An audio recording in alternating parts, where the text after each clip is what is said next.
바울은 로마서에서요, 믿음으로 말미암아 구원을 받게 된다라고 하는 것을 1장부터 8장까지 집중적으로 이야기하고 난 다음에 9장부터 11장까지는요, 이스라엘의 구원에 관한 이야기를 참 많이 담고 있습니다.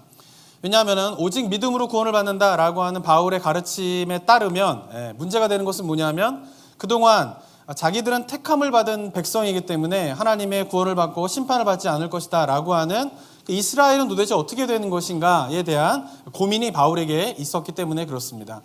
그래서 이 이스라엘의 구원이 어떻게 되는가에 대해서 이제 9장부터 11장까지 굉장히 중요한 이야기들을 많이 하고 있는데, 제가 이걸 설교를 지금 오늘 하루 하고 끝날지 아니면은 성도님들의 반응을 봐서 다음 주 또 해야 될지 좀 고민을 하게 됩니다. 이게 굉장히 복잡한 문제이기도 하고, 그다음에 성도님들 사이에서 알고 있는 생각들이 여러 가지 신학적인 것들이 막 뒤죽박죽 되어서 이렇게 알고 계신 부분들이 있기 때문에 이 부분들에 대해서 좀 고민을 하면서 제가 오늘 설교를 좀 하게 됩니다. 어쨌든 결론적으로는요, 바울이 민족 이스라엘, 민족적인 유대인 이스라엘의 구원에 대해서 이야기할 때 2절에서 이야기하는 것은 이것입니다. 1절, 2절. 2절에서 하나님이 그 미리 아신 자기 백성을, 여기서 그 미리 아신 자기 백성이라고 하는 것은 민족적 이스라엘, 민족적 유대인 이스라엘을 말하는 것이죠. 그들을 버리시지 아니하시겠다라고 하는 것이죠. 그 말은 무슨 말이냐면, 믿음으로 말미암아 구원을 받는다라고 하는 이 구원의 원리는 그대로 유대인들에게도 적용이 되어서 유대인들도 역시 그렇게 하나님 앞에서 예수 그리스도를 믿음으로 말미암아 구원을 얻게 되는 그러한 역사가 있게 될 것이다 라고 오늘 본문에서 이야기를 하고 있는 것입니다. 자, 그런데 중요한 것은 뭐냐면은 하나님께서 유대인, 민족적 이스라엘 유대인들을 구원하실 것인데, 그 유대인들을 어떻게 구원하실 거냐라고 하는 것에 대해서 해석이 좀 갈라지게 됩니다. 신학적으로 해석이 갈라지게 되면서 이것이 이스라엘 백성들이 어떻게 구원을 받느냐에 따라서 굉장히 다른 흐름으로 갈래길로 갈라지게 되는 것을 좀 보게 됩니다. 근데 기독교 신앙에 영향을 미친 이 이스라엘의 구원의 문제의 핵심은 뭐냐면 두 가지인데요. 첫 번째는 뭐냐면 신약에서 나타나고 있는, 특별히 로마서에서 나타나고 있는 이 이스라엘이 과연 누구이냐라고 하는 부분이 굉장히 중요한 그 첫 번째 주제가 됩니다.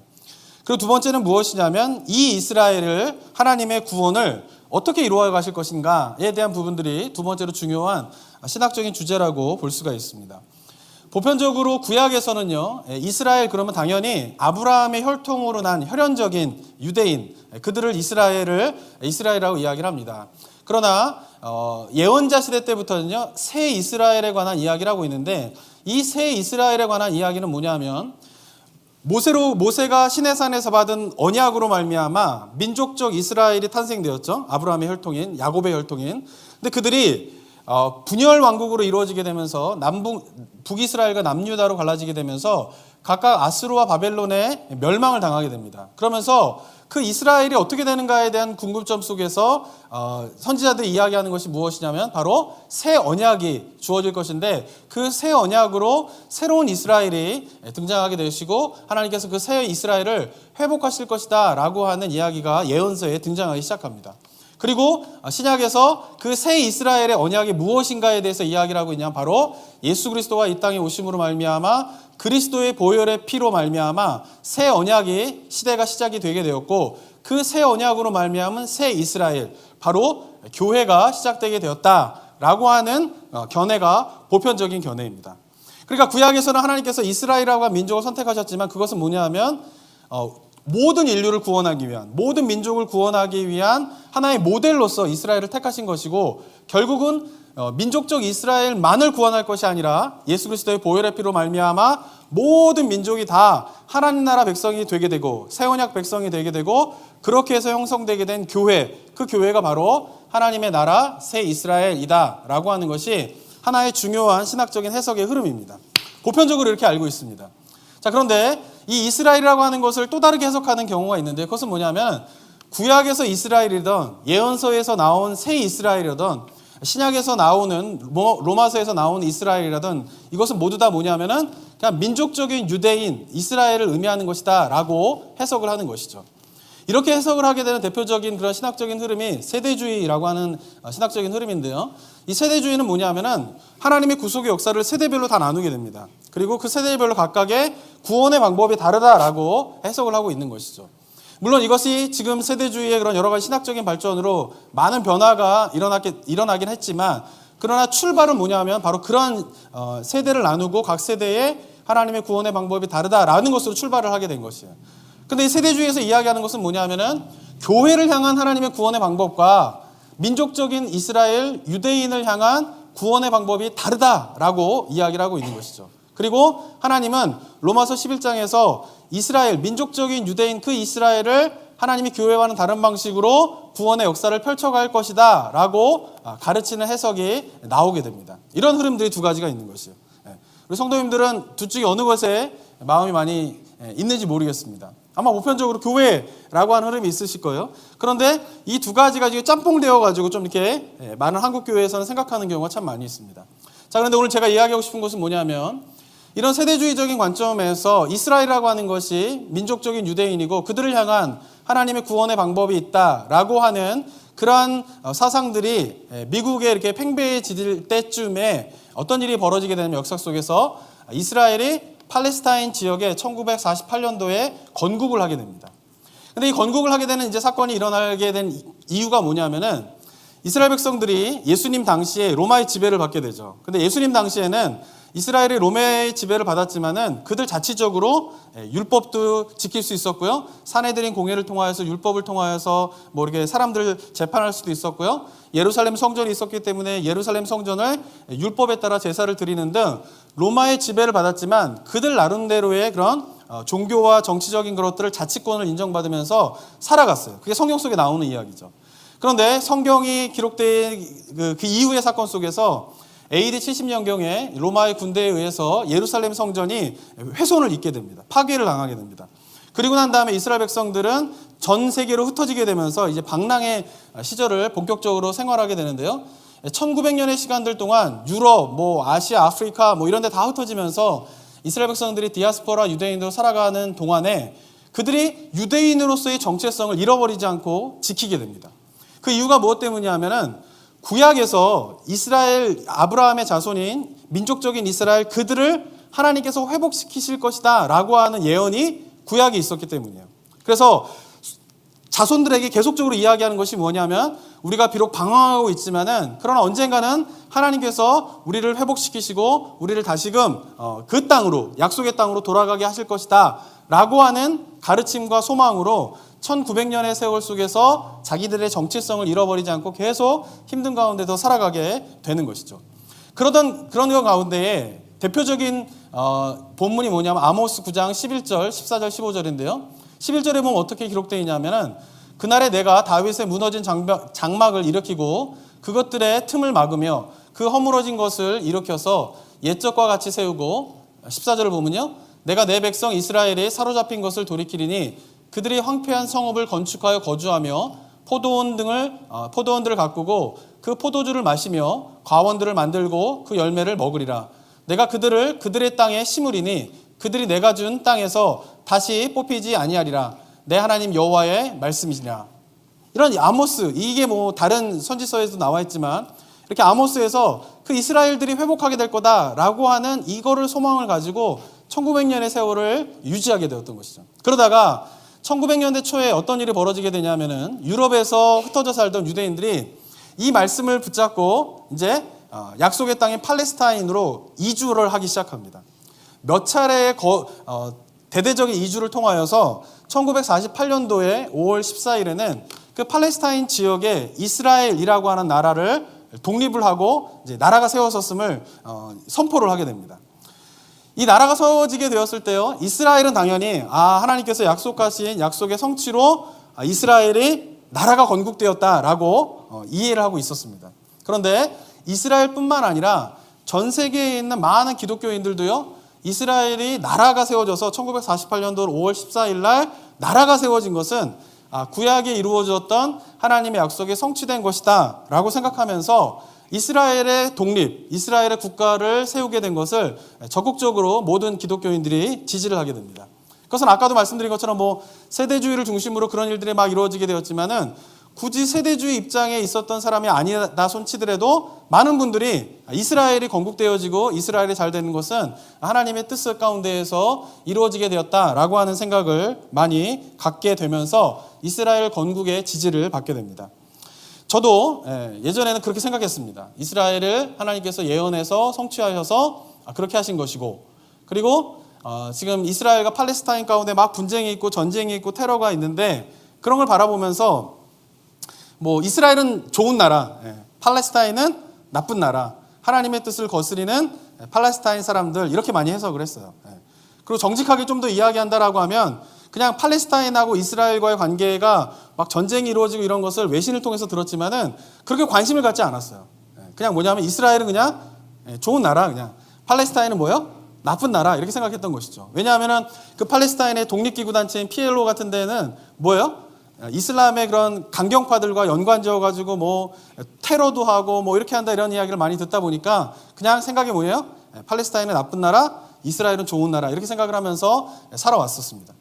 그런데 제가 이런 생각에 대한 변화가 일어나게 된 그런 계기가 있었는데요. 그것은 뭐냐면 제가 2011년도에 팔레스타인의 선교를 가게 되는 일을 제가 했었습니다. 샌프란시스코에서 사역을 할 때에 이제 팔레스타인에 있는 선교사님과 연결이 돼가지고 그 팔레스타인 지역으로 제가 선교를 이제 떠나게 되는 그런 경험을 하게 되었습니다. 근데 그 팔레스타인에 가가지고 제 인식이 조금 달라지게 되었어요. 왜냐하면은 팔레스타인 사람들은 그냥 나쁜 사람, 이스라엘은 좋은 사람, 좋은 이스라엘을 테러로 공격하면서 괴롭히고 있는 그런 나라, 이렇게만 생각을 하면서 제가 팔레스타인을 간 거예요. 그런데 가보니까 팔레스타인 사람들이 너무 착한 거예요. 일단은 기본적으로 팔레스타인 사람들이 너무나 착한 거예요. 그리고 팔레스타인 사람들의 이야기와 그곳에서 사역하고 있는 선교사님들의 이야기를 통하여서 팔레스타인이 왜 이렇게 이스라엘과 갈등과 이스라엘을 공격하는 그 테러의 일들을 자행하고 있는가에 대한 이유를 조금씩 알게 되었습니다. 첫 번째 이유는 무엇이냐면요, 팔레스타인의 땅을 보면요, 2000년 가까운 세월, 1900년의 세월 동안 이스라엘이 이제 다 떠나고 그 이후로부터 조금씩 사람들이 팔레스타인의 땅을 정착하면서 1900년 가까운 세월을 그 지역에 살고 있었어요. 근데 보시면 아시겠지만 이스라엘이 독립을 선언하게 되는 48년을 기점으로 해서요, 45년도에는 다 녹색이 팔레스타인 사람들이 살던 지역이었습니다. 근데 점차 어떻게 됩니까? 47년도에 하얀색이 이제 이스라엘이 점령한 지역이 돼요. 그리고 67년에는 점점 어떻게 돼요? 줄어들게 되죠. 그리고 2003년도에는 이렇게 되고 지금은 두 군데만 남아있게 되는데, 두 군데가 뭐냐면은 지금 보시면은 보시기에 오른쪽 위에 있는 곳이 이렇게, 이곳이 웨스트뱅크라고 하는 서안 지구고요. 그 밑에 초록색으로 해변가에 있는 곳이 가자 지구입니다. 우리가 뉴스를 통해서 많이 듣는 곳은 가자 지구에 대한 이야기를 많이 듣잖아요. 저기에 폭탄이 떨어지고 뭐 폭격이 이루어지고 하게 되는 것이죠. 자, 그런데 보시면은 점점 어떻게 돼요? 땅이, 팔레스타인 사람들이 살던 땅이 점점 어떻게 되고 있어요? 줄어들고 있어요. 그리고는 웨스트뱅크는 보면요, 웨스트뱅크가 팔레스타인 사람들이 살고 있지만 그 주변은 다 색깔이 뭐죠? 하얀 색깔이에요. 그 말이 무슨 말이냐면 주변은 다 누가 지금 점령하고 있는 거예요? 이스라엘 국가가 점령을 하고 있는 것이에요. 근데 제가 간 곳은 어디냐면 바로 저 웨스트뱅크에 선교를 하러 갔어요. 가자 지구는 들어갈 수가 없고요. 그 웨스트뱅크에는 좀 들어갈 수 있습니다. 그래서 제가 그걸 들어갔는데 거기에 가가지고 느낀 게, 첫 번째는 팔레스타인 사람이 그렇게 못되지 않았구나, 이걸 첫 번째 알았고요. 두 번째는 뭐냐면 이 사람들이 너무 비참하게 살고 있다라고 하는 것을 제가 보게 되었어요.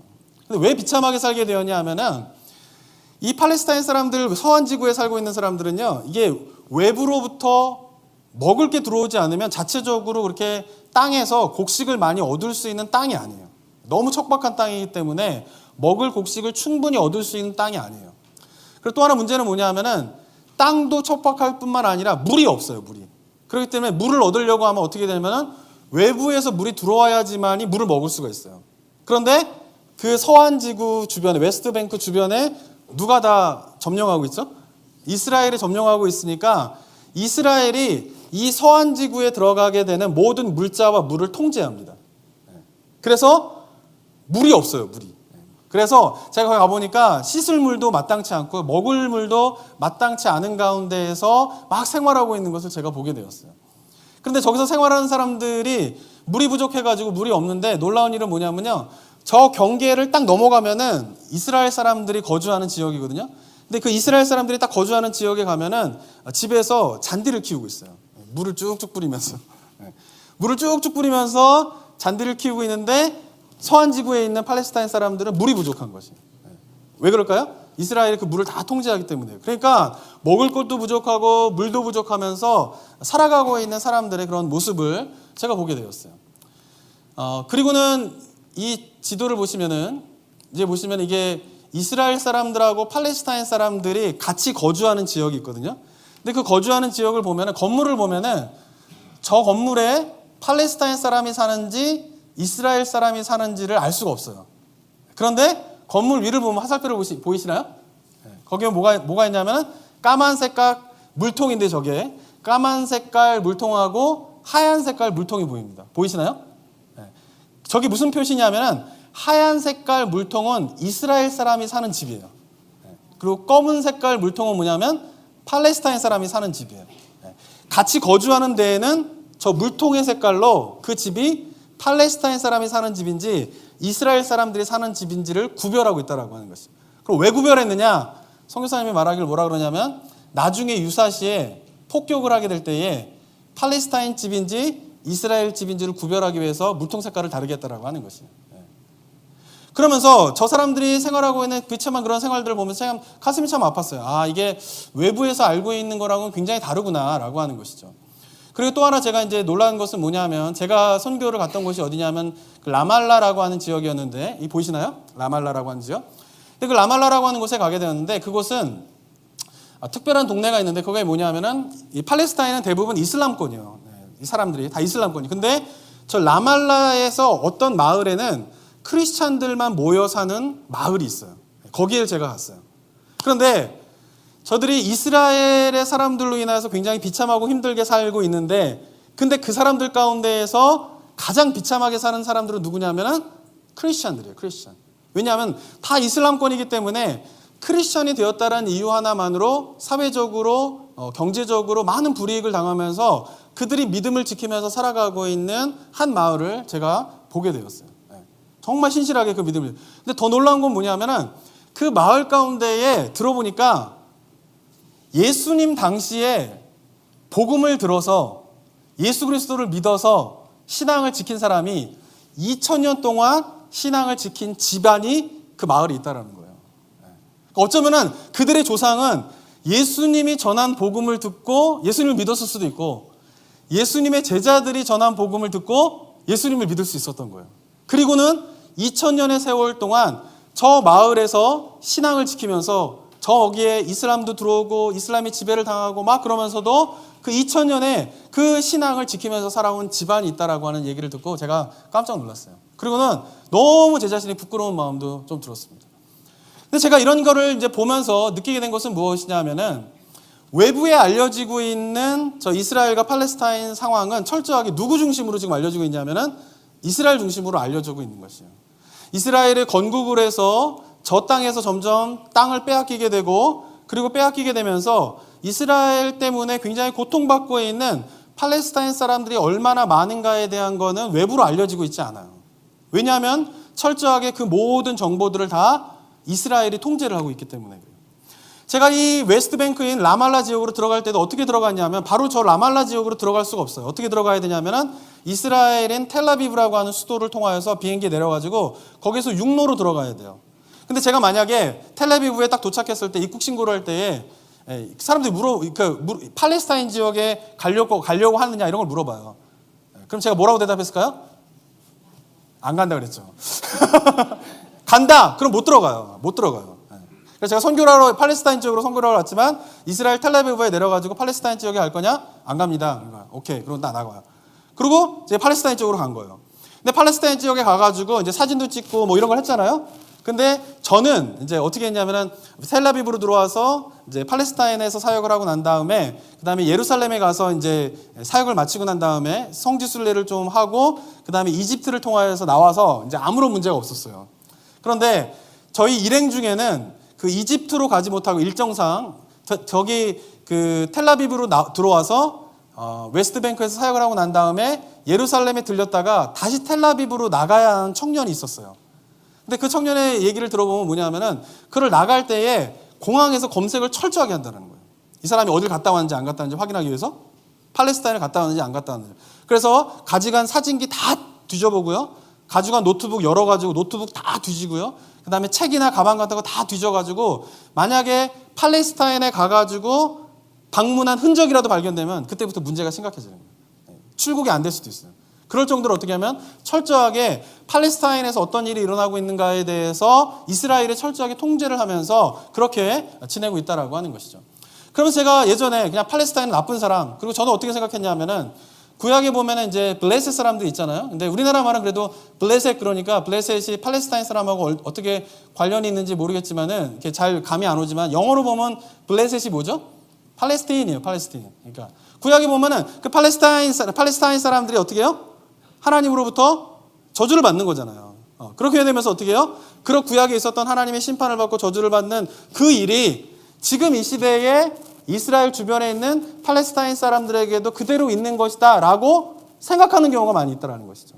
그들이 고통을 당하고 그들이 고생을 하는 것은 무엇 때문이냐면 바로 구약에 그들의 조상 중에 블레셋이라고 하는 사람이 있었는데 그들이 하나님으로부터 대적하고 하나님의 백성이 이스라엘을 공격했기 때문에 지금도 그러한 벌을 받고 있고 그러한 징벌을 받고 있는 것이다 라고 생각하는 일들이 많이 있다라고 하는 거예요. 저도 그런 생각을 했었고 예전에는. 근데 가보니까 뭐예요? 이게 엄청난 잘못된 해석이라는 것이에요. 저기는 팔레스타인 사람은 구약에 있는 블레셋과 그렇게 관련이 없더라고요. 그런데도 많은 사람들이 어떻게 생각하고 있냐면 구약에 있는 블레셋과 지금 현재 있는 팔레스타인 사람들을 연결 지으면서 구약에서 하나님께서 그들을 심판하셨던 것처럼 이 시대 속에서도 그 팔레스타인 사람들을 심판하고 있다라고 생각하는 경우가 많이 있다라고 하는 것이죠. 자, 그러면서 제가 고민을 갖게 되었어요. 그전에는 그냥 예루살렘의 건국, 예루살렘에서 이스라엘의 건국, 그리고 이스라엘에서 팔레스타인 사람들이 서로 갈등 가운데에서 하는 것, 이런 거에 대해서 크게 고민을 갖고 있지 않았는데 제가 고민을 갖게 되었어요. 과연 1948년도에 이스라엘에 건국된 것이 과연 하나님의 뜻 가운데에서 이루어진 일인가? 라고 하는 고민을 갖게 되었어요. 왜냐하면은 그들이 건국을 함으로 말미암아 팔레스타인 사람들이 굉장히 힘들게 되었고, 그리고 제가 말씀드린 것처럼 그렇게 고통받는 사람들 가운데에는 2000년 동안 예수 그리스도의 믿음을 지키면서 힘들게 신앙생활을 해온 사람들도 있는데 그들이 고통받는 것이 과연 하나님의 뜻인가? 라고 하는 의문점을 제가 품게 되었다라고 하는 것입니다. 그럼 제가 드는 것은 뭐냐면 어쩌면 이것이 우리가 하나님의 관점, 어쩌면 이스라엘을 건국한 것은 이스라엘의 관점으로 보면 예언의 응답이겠죠. 기도의 응답이겠죠. 그렇죠? 그렇지만 팔레스타인 사람들의 관점, 특별히 이슬람을 믿는 사람들 말고 그 가운데에서 크리스천으로서 2000년 역사 동안 자신들의 믿음을 지키며 살아왔던 그들이 보기에 과연 이스라엘의 건국이 예언의 성취이고 하나님의 뜻이라고 과연 받아들일 수 있는 것인가? 라고 하는 퀘스천을 갖게 되었다라고 하는 것입니다. 그래서 제가 그러면서 그 이후에 성경을 보면 제가 확신하게 된 것은 무엇이냐면요. 어쩌면 그것이 아닐 수 있다라고 하는 것이죠. 왜냐하면은 그들 가운데 우리가 기억해야 할 것은 하나님이 사랑하는 민족은 이스라엘만이 아니에요. 이걸 잘 기억하셔야 돼요. 이스라엘도 사랑하시죠. 민족적 이스라엘, 유대인들. 그렇지만 뭐예요? 이스라엘만 사랑하시는 건 아니죠. 누구도 사랑하세요? 저는 팔레스타인 민족도 사랑하신다고 믿습니다. 여러분도 그러신가요? 그런데 우리가 그동안 성경을 어떻게 보게 됩니까? 이스라엘 중심, 민족적 이스라엘 중심으로 성경을 보게 되면서 팔레스타인 사람들이 겪고 있는 아픔에 대한 거는 기독교인들이 외면하는 일이 일어나고 있었다라고 하는 것이죠. 그런데 제가 성경을 통해서 다시금 생각하고 묵상하면서 깨닫게 된 것은 뭐예요? 이스라엘도 사랑하지만 누구도 사랑하신다라는 거예요? 팔레스타인 사람도 사랑한다라고 하는 것이에요. 하나님 모든 민족이 구원을 받기 원하신다라고 하는 것이 성경의 중요한 가르침이지 않겠습니까? 물론 구약 초반에는 민족적인 이스라엘 유대인들을 통하여서 하나님께서 이를 이루시기 위해서 그들 중심으로의 역사를 이루어 가셨지만, 그러나 그렇게 그들 중심으로 역사를 이루어 가신 것은 모든 민족의 구원을 받기 위한 하나의 모델과 샘플로서 그들을 사용하신 것이지, 그들을 위하여서 그들만 구원하시기 위하여서 하나님께서 그들을 선택한 것은 결코 아니다라고 하는 것이 신구약 전체를 통하여서 흐르는 하나님의 놀라운 구원의 계획이기 때문에 그런 것입니다. 그리고 두 번째 이유는 뭐냐면은 제가 아까도 서두에도 말씀드렸지만 이스라엘이라고 하는 거를 민족적 이스라엘로만 해석하게 되는 데서 오는 오류가 바로 많은 그리스도인들이 이스라엘 하면 그냥 좋은 나라, 팔레스타인 하면 나쁜 나라로 생각하게 되는 성경적인 해석에 잘못된 이유가 아닌가 하는 생각을 갖게 된 것이죠. 성경을 어떻게 이야기하고 있습니까? 특별히 로마서에서는요, 이스라엘 그러면 구분을 하셔야 돼요. 이게 민족적 유대인 이스라엘 이야기하고 있는 것이지 아니면 새 이스라엘, 새 언약 속에서의 교회를 이야기하고 있는지를 구별하여서 해석을 해야 되는데 많은 그리스도인들이 그걸 구별해서 해석을 하지 않게 되면서 엉뚱한 해석들이 나오게 되는 일들이 일어나게 되었다라고 하는 것입니다. 자, 여기까지 좀 재미가 있으십니까? 재미가 있으시면 다음 주 한 번 더 하고요. 재미가 없으시면 그냥 여기서 끝내려고 그래요. 이스라엘의 구원이라고 하는 것은 신학적으로 굉장히 중요한 문제이고 한번 고민해 볼 문제인데 일반 성도님들은 어쩌면 제가 이렇게 얘기하는 거가 아휴 왜 이렇게 남의 나라 얘기를 저렇게 하나 이렇게 생각하실 수도 있을 것 같아요. 자, 근데 제가 이 이야기 이렇게 긴 시간 좀 설명을 드린 이유는 무엇 때문이냐면요, 우리가 성경을 해석하는 것이 올바로 해석하는 것이 얼마나 중요한가에 대해서 좀 이야기하고 싶어서 그래요. 근데 보통 성경을 기독교의 역사 속에서 보면은 잘못 해석해가지고 엄청난 상처를 일으키고 엄청난 아픔을 일으킨 역사가 많이 있습니다. 그런데 왜 그럼 성경을 그렇게 잘못 해석하게 되느냐? 그 중요한 이유 중에 하나는 무엇이냐면 바로 성경을 해석할 때에 그리고 하나님을 바라볼 때에 자기중심적으로 해석하고 자기중심적으로 하나님을 생각하기 때문에 그렇다라고 하는 것이죠. 팔레스타인 사람들이 왜 고통을 받습니까? 그리고 그 고통에 대해서 많은 그리스도인들이 왜 외면하고 있습니까? 그들이 고통받고 있는데 그들을 향하여서 선교사로 나아가는 사람이 없어요. 그 팔레스타인에서 선교하고 있는 분들이 안타까운 게 그거예요. 이스라엘로는 선교를 많이 온다는 거예요. 근데 팔레스타인으로는 선교하는 사람이 없다는 거예요. 그 선교사님이 그 고백인 거예요. 그럼 왜 많은 그리스도인들이 이스라엘이 구원을 받는 거에 대한 거는 민족적 이스라엘이 구원을 받는 거는 환호를 하면서 왜 팔레스타인 민족이 구원을 받는 거에 대해서 이렇게 외면하고 관심을 갖지 않느냐라고 하는 것이죠. 성경을 어떻게 누구 중심으로 보는 거예요? 이스라엘 중심으로 보는 거예요. 이스라엘 중심으로. 그러다 보니까 어떻게 되는 거예요? 팔레스타인 사람들을 오해하는 일들이 일어나고 있게 되었다라고 하는 것이죠. 뿐만 아니라 기독교 역사를 보면요, 주류된 민족이 성경을 그들 민족 중심으로 해석을 하면서 낳은 아픔이 또 있다라고 하는 것이죠. 백인 사회에서 기독교가 백인 중심의 서구 사회에서 중심 세력으로 이뤄가게 되었을 때요, 그때에 흑인들을 노예로 데려다 쓰면서 그 흑인들을 노예로 데려다 쓸 때에 그 노예로 데려다 써도 된다라고 하는 근거의 가르침을 성경을 가지고 가르쳤다라는 거예요. 흑인들이 왜 노예로 데려다 써도 됩니까? 교회를 다니고 신앙생활하고 하나님을 믿는데 흑인들을 데려다 써도 노예로 써도 괜찮았던 시절이 있었잖아요. 왜 그랬냐라는 거예요. 교회에서 어떻게 가르친 줄 아세요? 노아의 자손 가운데 셈, 함, 야벳이 있는데 셈, 함, 야벳 가운데 누가 저주를 받습니까? 함이 저주를 받잖아요. 근데 그 함의 후손이 누구예요? 아프리카 사람들이라는 거예요. 이렇게 알고 계세요? 창세기만을 들으셔야 돼요. 그래서 저하고 창세기만 공부하신 분, 함의 후손이 아프리카 사람입니까? 아니란 말이에요. 그런데 서구의 백인들이 그때 어떻게 했냐면은 함은 하나님의 저주를 받았고 그 자손 대대로 하나님의 저주를 받았는데 그들이 살고 있는 민족이 뭐냐? 아프리카 사람들이라는 거예요. 그래서 그들을 데려다가 노예를 사용해도 괜찮다라는 거예요. 이렇게 해석했던 때가 있었다라고 하는 것이죠. 그때 당시에 성경을 누구 중심으로 해석을 한 거예요? 백인들 중심으로 해석한 거예요. 그러다 보니까 뭐예요? 흑인들이 아픔을 겪고 고통을 당하는데 그것에 대해서 교회가 외면했던 시절이 있다라고 하는 것이죠.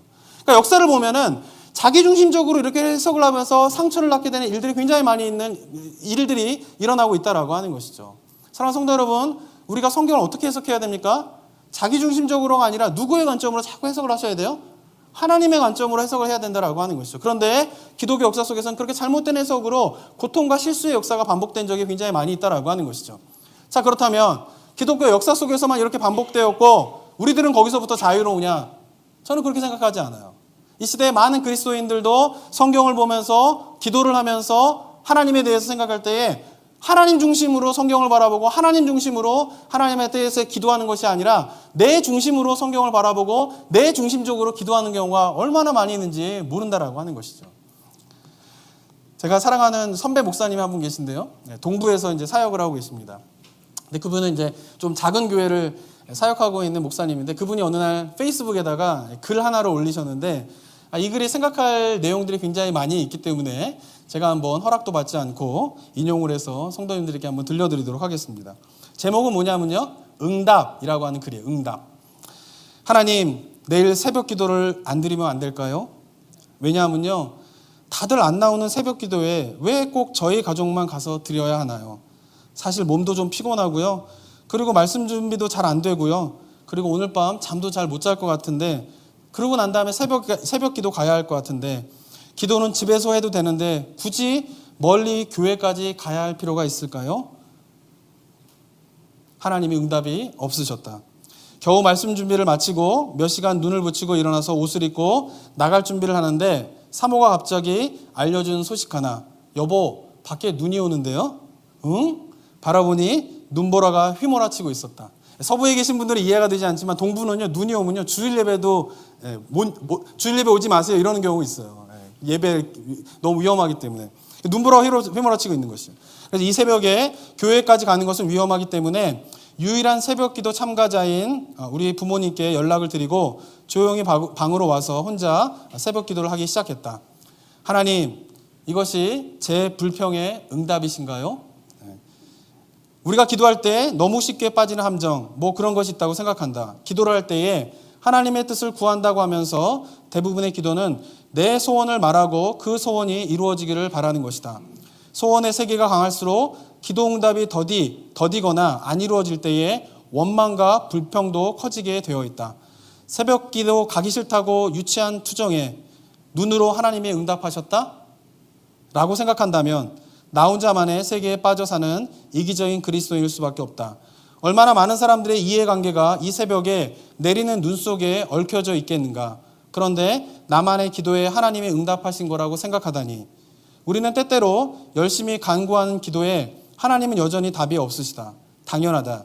하나님의 뜻을 구하는 것이 아니라 내 욕심을 위해 하나님을 이용하고 있기 때문이다. 오늘도 하나님 나라를 위해 그분의 뜻을 이루기 위해 기도하기를 나 자신에게 타일러 본다. 유치한 기독교인이 되지 말자. 어떻게 들으셨습니까? 새벽기도 가기 싫은데, 하나님 정말 새벽기도 가기 싫은데 좀 가야 되나요? 불평하는데, 그리고 자고 일어날 때 마침 눈이 내리고 있는 것이에요. 순간 기도의 응답이라고 생각하는 그런 생각이 들까요, 안 들까요? 근데 이런 경우가 우리 삶에 굉장히 많이 있다라고 하는 것이에요. 열심히 기도했어요. 그런데 하나님 응답이라고 하는 것이 어쩌면은 나의 이기적인 욕심을 채워주기 위한 해석인 경우가 너무나 많이 있다라고 하는 것이죠. 제가 예전에 한번 이렇게 간증 집회하는 거 이런데 저는 참 어렸을 때 많이 쫓아다녔는데요. 가서 은혜 참 많이 받았어요. 근데 그 중에 기억 남는 그 간증 집회 중에 하나가 뭐냐면요. 그 권사님이셨는데, 여자 권사님인데, 자기가 이렇게 자동차를 타고 가다가 사고가 났다는 거예요. 그 사고가 났는데 자기가 그 고백이 그때 그랬어요. 천사가 자기를 이렇게 끄집어내가지고 차 밖으로 이렇게 딱 던지면서 그 차에서 자기가 살아났다는 거예요. 사고에서. 그래서 저는 그때 얼마나 은혜 받는지 몰라요. 정말 하나님이 살아계시구나. 그리고 하나님께서 기도하면은 그렇게 사고 가운데에서도 천사를 보내주셔가지고 그 천사를 이렇게 끄집어내셔가지고 보호해 주시는 그런 일들이 있구나라고 하면서 제가 어렸을 때 얼마나 많이 은혜를 받았는지 몰라요. 근데 가만히 커서 생각해 보면서 느끼는 게 뭐냐면은 그 사고에서 천사의 도움으로 이렇게 끄집어낸 것은 하나님의 은혜라고 하면, 만약에 그 사고 속에서 죽은 사람들은 과연 하나님으로부터 버림을 받은 것인가? 라고 하는 생각을 제가 하게 되었어요. 한일전 축구 경기가 열리면 누구를 위해서 기도하시나요? 한국 이겨라, 한국 이겨라 기도하잖아요. 그럼 하나님 보시기에는 누구를 이기게 해줄까요? 제가 한국에 사역할 때 고민되었던 것도 있었어요. 그러면 수능 때가 되면은, 수능이 뭔지 아시죠? 한국에서 대학교 가기 위해서 수능을 봐야 된단 말이에요. 그러니까 수능이 보게 되면은 저는 그날이 제일 힘들어요, 사역하기에. 왜냐하면 수능 날이 되면은 그 부모님들, 고3 수험생을 둔 부모님들이 교회에 다 모여요. 아침 8시부터 애들 이제 시험장에다 다 데려다 주고 바로 교회로 오세요. 그러면 8시부터 학교, 이제 애들이 시험을 보기 시작하면 8시부터 기도가 시작해서 오후 3시에 애들이 시험 끝날 때까지 진짜 8시부터 3시까지 열심히 기도하세요. 그럼 성도인들만 기도하게 만들 수 없잖아요. 그냥 목사들이 가가지고 기도 인도를 해야 돼요. 기도 인도할 때 저는 너무 힘들어요, 기도를. 왜냐하면 제가 기도 인도할 때 어떻게 기도한다 하면, 자, 우리 다 같이 기도합시다. 우리 자녀가 뿌린 대로 거두게 하여 주시옵소서. 이게 성경적인 가르침입니다. 우리 뿌린 대로 거두게 하여 주시옵소서. 이렇게 기도합시다. 그러면은 아멘 아무도 안 해요. 어떻게 기도해야 돼요? 뿌린 대로 거두게 해다니요. 뿌린 것보다 어떻게 해야 돼요? 더 많이 거두게 해주셔야 돼요. 공부한 것만 생각나게 해주시다니요. 공부 안 한 것까지 그 순간에 성령이 임하여서 어떻게 해야 돼요?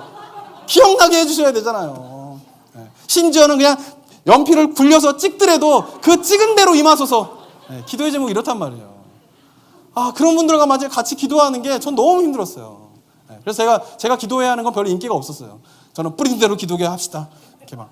심지어는 신학교에서도요, 신학교에서 시험 볼잖아요. 시험 볼 때 다 뿌린 대로 거두게 하여 주시옵소서 그러면 신학생들도 아멘 잘 안 해요. 그냥.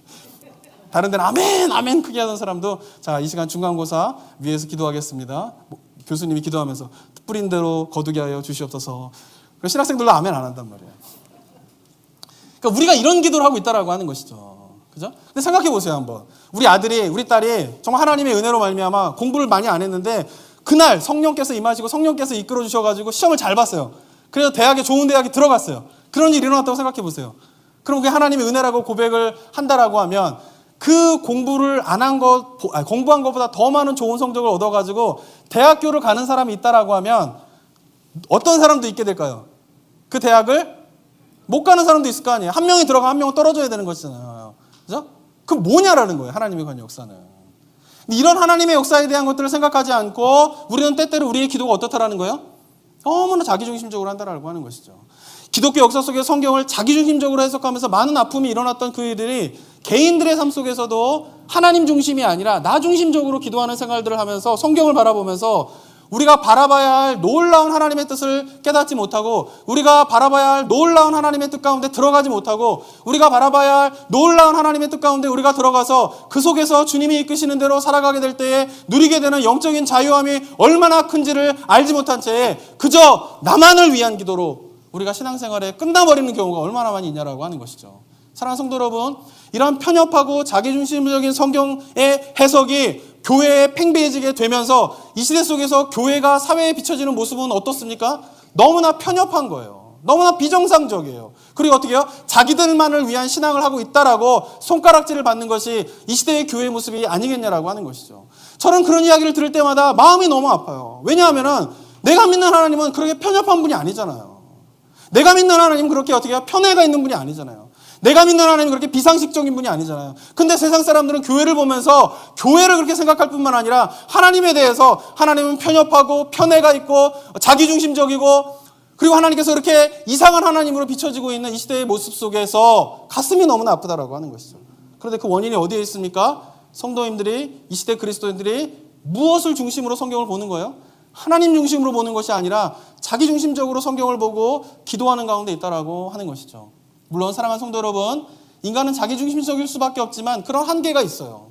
그러니까 처음에는 다 자기중심적으로 기도하면서 자기의 필요를 구하면서 하나님의 역사를 체험할 수 있어요. 다 그렇게 시작하는 거예요, 신앙은. 그러니까 자기중심적으로 기도한다고 너무 또 죄책감 갖지 마세요. 그렇게 기도하세요. 기도 안 하는 것보다 나아요.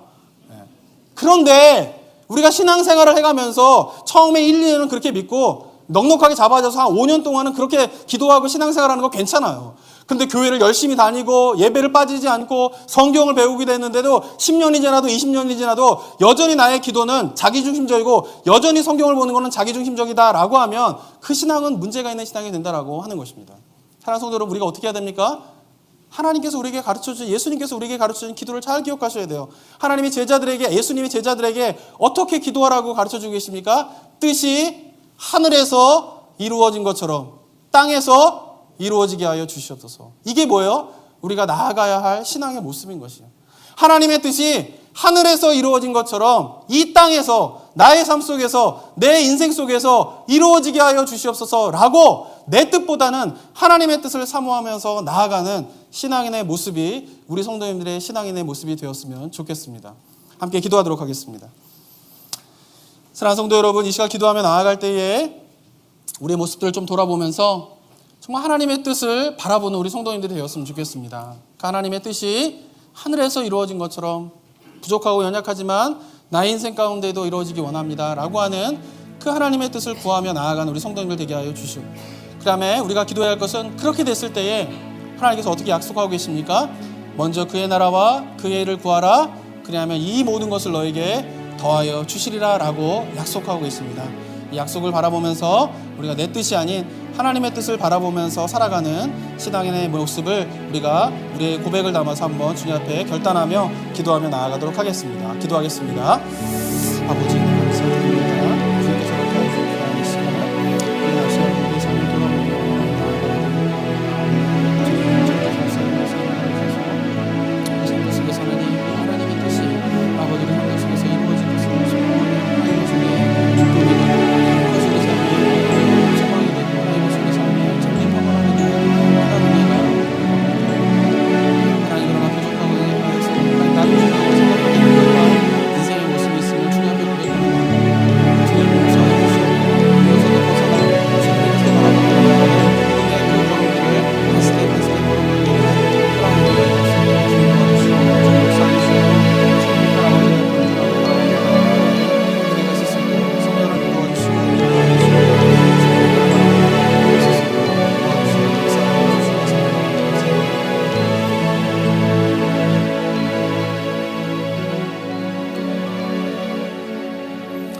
사랑과 은혜가 충만하신 하나님 아버지, 은혜 감사드립니다. 우리를 구원하여 주셔서 이 땅을 살아가지만 그러나 하늘의 일을 바라볼 수 있도록 인도하여 주셔서 감사드립니다. 하늘문을 여시고 우리에게 하늘의 뜻을 보여주시는 그 하나님의 인도하심에 따라서 우리가 이 땅 가운데에서 하늘의 뜻을 바라보면서 살아가는 우리 성도님들 되게 하여 주시옵소서. 참 부족하고 연약하고 한계가 있기 때문에 참 나 중심적인 그런 모습을 벗어나기 참 쉽지 않지만, 그러나 하나님, 주님을 알게 되고 주님의 뜻을 발견하게 되고 주님의 옆에 더 가까이 나아가게 되면서 점차 내 뜻이 아닌 하나님의 뜻을, 하늘의 뜻을 사모하고 그 뜻이 하늘에서 이루어진 것처럼 이 땅 가운데 나의 삶 가운데도 이루어지기를 원합니다 라고 하는 고백이 커져가는 우리 성도님들 되게 하여 주시옵소서. 은혜 감사드립니다. 예수 그리스도의 이름으로 기도드립니다. 아멘.